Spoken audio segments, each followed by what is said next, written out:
Buen día, cordial saludo para todos. Para Sí. el curso de Psicología Política de la Universidad Nacional Abierta de Distancia UNAD, presentamos el siguiente video a la tutora Diana Carolina Navarrete. Quien les habla, Juliana Esteban Torrado, Angie Lorena Rodríguez, Camilo Andrés Aldana, Astrid Dayana Torres Herrán, Nicole Stephanie Moscoso, pertenecemos al grupo 331. El día de hoy en el presente conversatorio daremos solución a la siguiente pregunta dada por la guía de trabajo, que dice, ¿de qué manera el análisis crítico del discurso contribuye a mostrar elementos ideológicos, políticos y dominantes en los discursos sociales? De manera que me apoyaré en la siguiente cita de Van Dyck 2008, que nos cuenta, el análisis crítico del discurso no solo describe las estructuras discursivas, sino que también intenta explicar cómo están relacionadas con el contexto social, las relaciones de poder y las ideologías dominantes. Entonces, la construcción de las identidades sociales tiene mucho que ver con esto, digamos, la clase, la etnia en la que muchos pues crecemos y cómo éstas se posicionan dentro de los discursos, cómo están presentadas en los términos de inferioridad, peligro o marginalidad, cómo los discursos contribuyen a perpetuar estereotipos o desigualdades. También las herramientas metodológicas que se desentrañan a través de las ideologías políticas y de poder que éstas contribuyen pues a los mismos discursos sociales de los que estamos hablando. Esto examina el lenguaje que no solo refleja la realidad que muchos viven, sino que también se construye y se organiza en función a los intereses políticos y específicos de cada uno. Doy paso a mi siguiente compañera, por favor.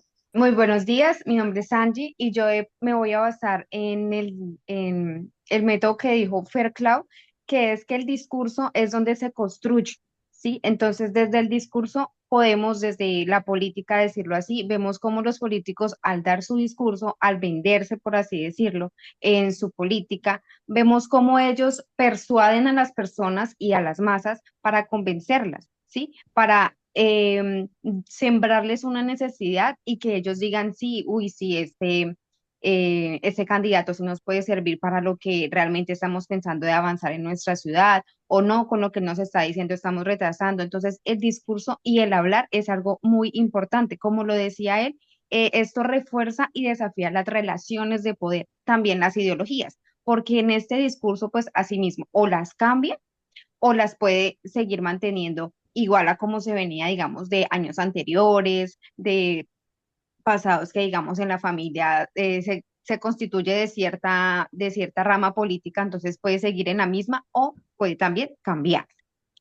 Le doy paso a mi siguiente compañero.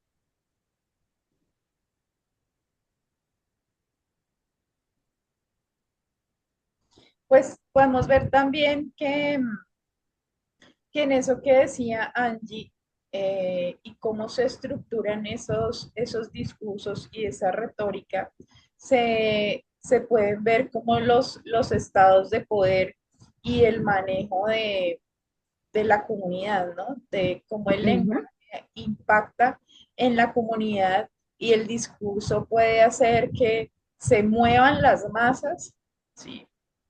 O que se pongan las masas en contra de otro partido, de otro color, ¿no? Eso es Sí. lo que hemos visto como en esta Colombia donde la política es como tan difícil y como ese discurso, ¿sí? De los diferentes, como de los diferentes partidos, ha hecho que se genere o esa pasividad o esa violencia profunda, ¿no?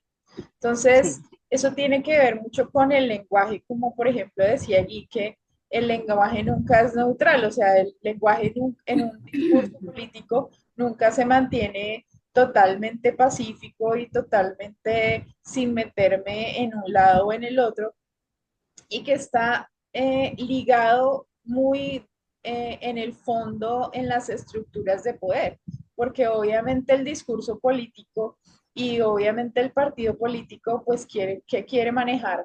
pues el poder del país o el Y poder además de... ellos moldean ese a favor de ellos, que los favorece. Ellos Exactamente. moldean, Entonces, obviamente el discurso nunca es pasivo, siempre tiene un nunca es lo lenguaje mismo. activo que obviamente como que lo que intenta es crear un efecto en la emoción del Ujú. pueblo, ¿cierto? Porque eso es lo que mueve el ser En humano. nuestro país es lo que vivimos, ¿no? El político siempre está pensando Y en qué obviamente ¿Cómo está llegarle? realmente para ¿Cómo exacto, mover las emocionarlo?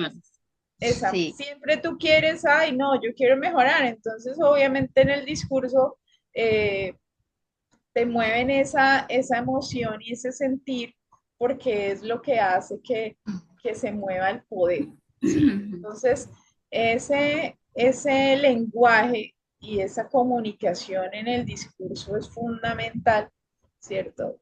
Y obviamente es donde viene esa estructura y ese conocimiento del ser humano donde te impactan, ¿no? sí. Donde mueven la emoción del pueblo y lo llevan a hacer a veces cosas desastrosas. ¿Sí? Entonces, como ahí nos dice Guy, es perfecto porque dice el lenguaje nunca es neutral y siempre está ligado a las estructuras de Cambian. poder y a la percepción social que lo moldea. Gracias, compañero. Buenos días, compañeros. Buen Bueno, día. de acuerdo con Woda, dice que el análisis crítico se centra en desmascarar las estrategias discursivas que son empleadas para legitimar el dominio. Esta función se refiere a examinar y desvelar cómo los discursos se utilizan para reforzar o justificar el poder y la dominación que tiene la sociedad.